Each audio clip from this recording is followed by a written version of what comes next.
Subscribe to my channel and hit the bell icon so you never miss any video from my channel. बिस्मिल्लाहिर्रहमानिर्रहीम अस्सलाम वालेकुम या अली अलैहिस्सलातु वस्सलाम मदद। मुमिनीन करम, कल मैंने अपने यूट्यूब चैनल पर एक पोस्ट लगाई थी ज़ियारत इमाम हुसैन अलैहिस्सलातु वस्सलाम के हवाले से।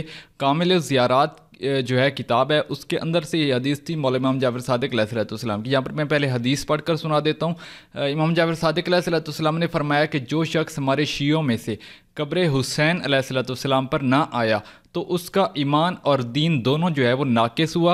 अगर वो जन्नत में दाखिल हो भी गया तो मोमिनीन से कम दर्जे पर होगा। तो जैसे ही मैंने ये पोस्ट लगाई तो यहाँ पर नीचे कमेंट्स आने लगे। मैं आपको कमेंट्स भी दिखा देता हूँ स्क्रीन पर। ये कमेंट्स आप पढ़ें।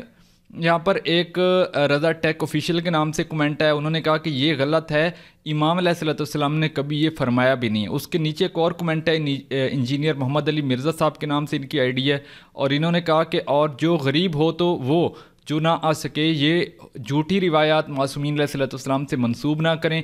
इमाम जाफ़र सादिक़ अलैहिस्सलाम के साथ उन्होंने कभी ऐसे नहीं फरमाया। नीचे आप 2-3 और भी कमेंट्स आपको दिखा देता हूँ।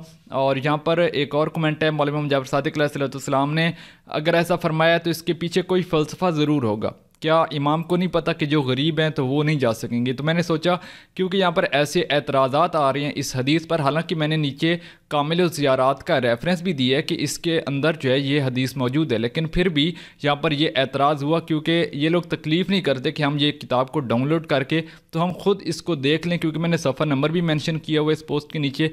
फिर इन लोगों ने तकलीफ़ नहीं की कि हम इस किताब को डाउनलोड करके तो चेक कर लें कि क्या ये हदीस इस किताब के अंदर मौजूद है या नहीं है। सो चलें, अभी मैं आपको ये कामिल ज़ियारात लाइव ही खोल कर दिखाता हूँ और इसके अंदर आपको ये हदीस दिखाता हूँ। देखिए कामिल ज़ियारात यहाँ पर मैंने ओपन कर ली। ये 368 यानी कि 368 हिजरी के अंदर ये किताब लिखी गई, मुतवफ़ी साहब की ये किताब है। और इसके अगर आप आ जाते हैं सफ़ा नंबर 457 पर, तो जैसे ही आप 457 पर आते हैं तो यहाँ पर आप देखें बाब है, बाब नंबर 78, ज़ियारत इमाम हुसैन अलैहिस्सलाम के तर्क करने के नुकसानात। तो यहाँ पर आप जैसे ही पहली हदीस देखते हैं तो यहाँ पर देखें ये वही हदीस है जो कि मैंने कल शेयर की थी। ये पहली हदीस है कि इमाम जाफ़र सादिक़ अलैहिस्सलाम रिवायत करते हैं कि आपने फरमाया जो शख्स हमारे शियों में से कब्र हुसैन अलैहिस्सलाम पर ना आया तो उसका ईमान और दीन नाकिस हुआ। अगर वो जन्नत में दाखिल हो भी गया तो मोमिनीन से कम दर्जे पर होगा। यही हदीस दूसरे नंबर पर भी मौजूद है, लेकिन यहाँ पर रावी चेंज है। उसके बाद तीसरे नंबर पर भी यही हदीस है, इसी को आप पढ़ लें।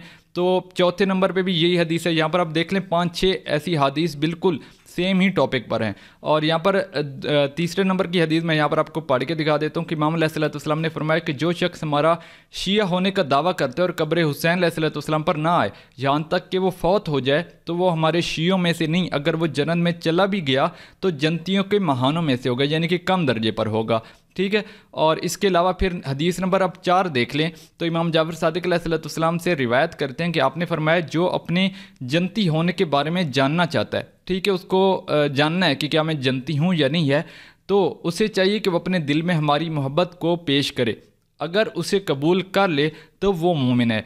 और हमसे जो मोहब्बत करते हैं उसे चाहिए कि कब्र इमाम हुसैन अलैहिस्सलाम की ज़ियारत में रग़बत करे, यानी कि जल्दी करे।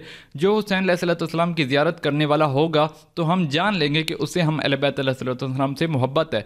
तो ये मासूमीन अलैहिस्सलाम ने फरमाया कि अगर तुम हमसे मोहब्बत का दावा करते हो तो मौला इमाम हुसैन अलैहिस्सलाम की करबला में ज़ियारत ज़रूर करना, ठीक है। और वो जन्नती है, और जो इमाम हुसैन अलैहिस्सलाम की ज़ियारत ना करे वो नाक़िसुल ईमान है। तो यहाँ पर ये वाज़ेह हो गया। अब यहाँ पर जो एक सवाल और हो रहा था कि क्या गरीब बंदा जो है वो तो जा नहीं सकता, उसके पास इतने पैसे नहीं हैं, वो अगर करबला में नहीं जा सकता तो इसमें उसकी क्या गलती है, फिर भी उसका मोमिनीन से दर्जा जन्नत के अंदर क्यों कम होगा?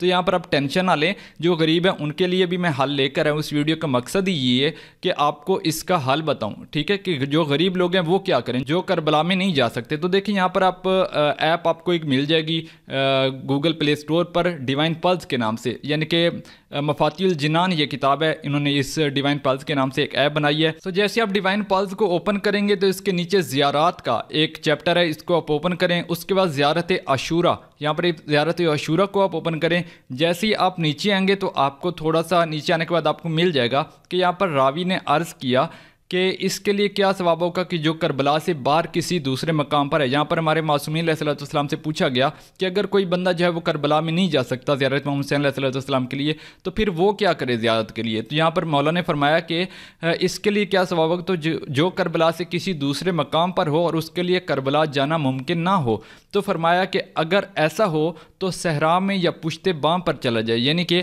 آپ مولا امام حسین علیہ الصلوۃ والسلام کے جو حرم ہے اس کی طرف آپ انگلی کریں, یعنی کہ جس طرح ہم زیارت پڑھتے ہیں نماز کے بعد, اور حضرت امام حسین علیہ الصلوۃ والسلام کی قبر کی طرف اشارہ کر کے دشمنوں پر لعنت کرے اور سلام کے بعد 2 رکعت نماز ادا کرے. ٹھیک ہے, سب سے پہلے آپ مولا امام حسین علیہ الصلوۃ والسلام کے دشمنوں پر لعنت کریں, اس کے بعد آپ سلام کریں مولا امام حسین علیہ الصلوۃ والسلام کو جو کہ زیارت کے اندر موجود ہوتے ہیں, اور پھر 2 رکعت نماز ہدیہ کریں مولا امام حسین علیہ الصلوۃ والسلام کو. تو یہاں پر مولا نے فرمایا کہ اگر آپ ایسا کرتے ہو اور یہ سارے کام جو ہیں وہ زوال آفتاب سے پہلے انجام دے, پھر امام حسین علیہ الصلوۃ والسلام پر گریہ کرے اور اپنے گھر والوں کو بھی اس کو حکم دے کہ آپ بھی گریہ کریں, اور تقیہ کا زمانہ نہ ہو, اپنے گھر میں عزاداری برپا کرے اور رنج و غم کا اظہار کرے اور ایک دوسرے کو تعزیت پیش کریں.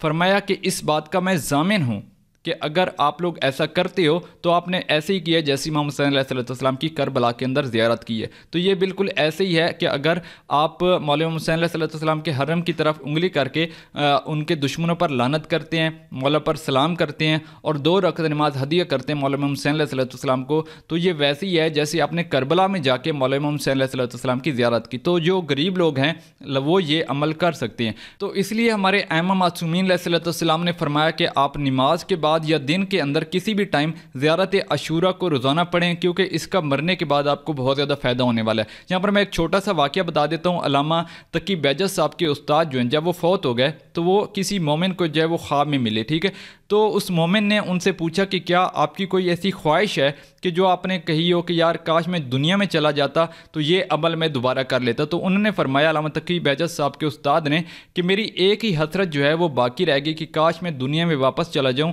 اور زیارت عاشورہ جو ہے جو میں صرف محرم کے 10 دن میں پڑھتا تھا, یعنی کہ یکم کربلا سے 10 تک, تو کاش میں وہ پوری زندگی یعنی کہ ہر نماز کے بعد پڑھتا یا دن میں ایک بار اس کو ضرور پڑھتا, کیونکہ جتنا زیادہ مجھے زیارت عاشورہ مرنے کے بعد فائدہ پہنچایا اس کا کسی اور چیز نے اتنا زیادہ مجھے نفع نہیں پہنچایا. تو زیارت عاشورہ کا بہت زیادہ اجر و ثواب ہے اگر آپ اس کو پڑھتے ہیں روزانہ بیس پہ. اگر زیارت عاشورہ نہیں پڑھ سکتے تو آپ کوئی بھی زیارت امام حسین علیہ الصلوۃ والسلام پڑھ لیں اور مولا کے قاتلوں پر لعنت کریں, تبرہ کا بہت زیادہ اجر ہے. اور ساتھ ہی ساتھ آپ 2 رکعت نماز مولا امام حسین علیہ الصلوۃ والسلام کو ہدیہ ضرور کریں. اور اس کے علاوہ اگر آپ کا کوئی کویسچن ہے تو آپ مجھ سے کمنٹ سیکشن میں پوچھ سکتے ہیں, میں آپ کو جواب دے دیا کروں گا. امید کرتا ہوں گائز آپ کو یہ ویڈیو اچھی لگی ہوگی. ویڈیو اچھی لگی تو ویڈیو کو لائک کر لیں. ابھی تک میرے چینل کو سبسکرائب نہیں کیا تو میرے چینل کو سبسکرائب کر لیں. ملتے ہیں ایسی نیکسٹ ویڈیو میں, تب تک کے لیے اللہ حافظ.